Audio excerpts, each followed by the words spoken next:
आम अनुष्ठान रे चलित वर्ष +3 साइंस एवं आर्ट्स रे 100% रिजल्ट होईची एवं 90% स्कोर करचंती 5 जण पिला एठी 90% स्कोर करचंती एवं 10 जण पिला 85% स्कोर करचंती। आमे भविष्य रे आशा रखुछु आगो को पिला मानकर डेवलपमेंट पई 100% कोऑपरेशन करिवो एवं हमरो एई यात्रा को जर्नी को कंटिन्यू रखिवो। पिलांकर आमे रेगुलर मंथली वीकली बेसिस रे टेस्ट रखुथुलु तांकर इंडिविजुअल केयर नौथुलु तांकर वीक सब्जेक्ट को सेठी ताको केमती ताको प्रायोरिटी देकी आमे तांको पढौथुलु। पिला माने एठु 3 रु 4 घंटा पाठ पढुथुले। टीचर मानकर गाइड मोस्ट ऑफ द एटा गोटे माने गोष्ठीर कथा पर्सनाली को टीचर को कही हबनी कारण समस्ते सेतिकी चेष्टा करथिले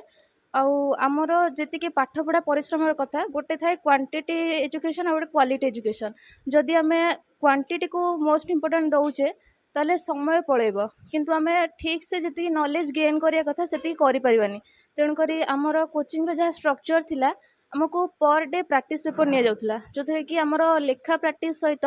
आमे जेतिकी जहा पर डे जहा भी सिखुथुलु तार मध्य किछटा बेनिफिट्स रहउतला आमे सेतरो बहुत किछ आमर कोठी डिफॉल्ट रहउची कोटे वीक पॉइंट रोचे आम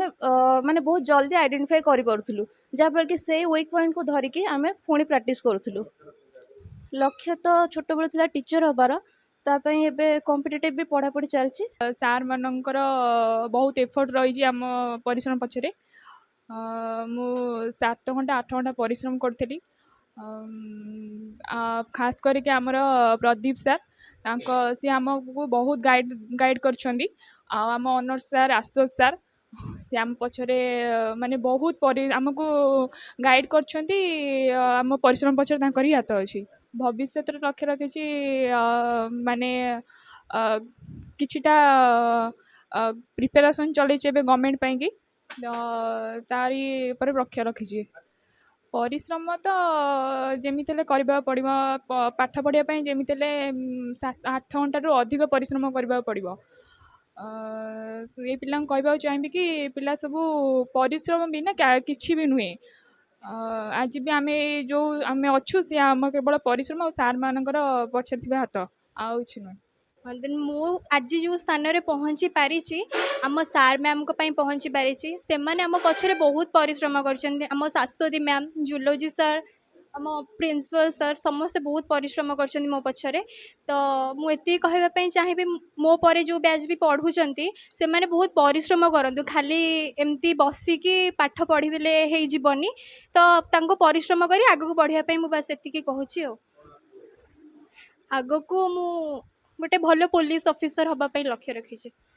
मु कॉलेज रे रैंक 3 नंबर आसी जूलॉजी ऑनर्स रो मु गायत्री इंस्टीट्यूट रे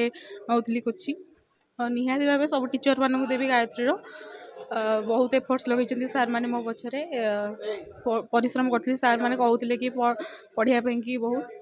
तो पढ़ुली परिश्रम करी 7-8 घंटा दिन को लगौली माने जेतिकी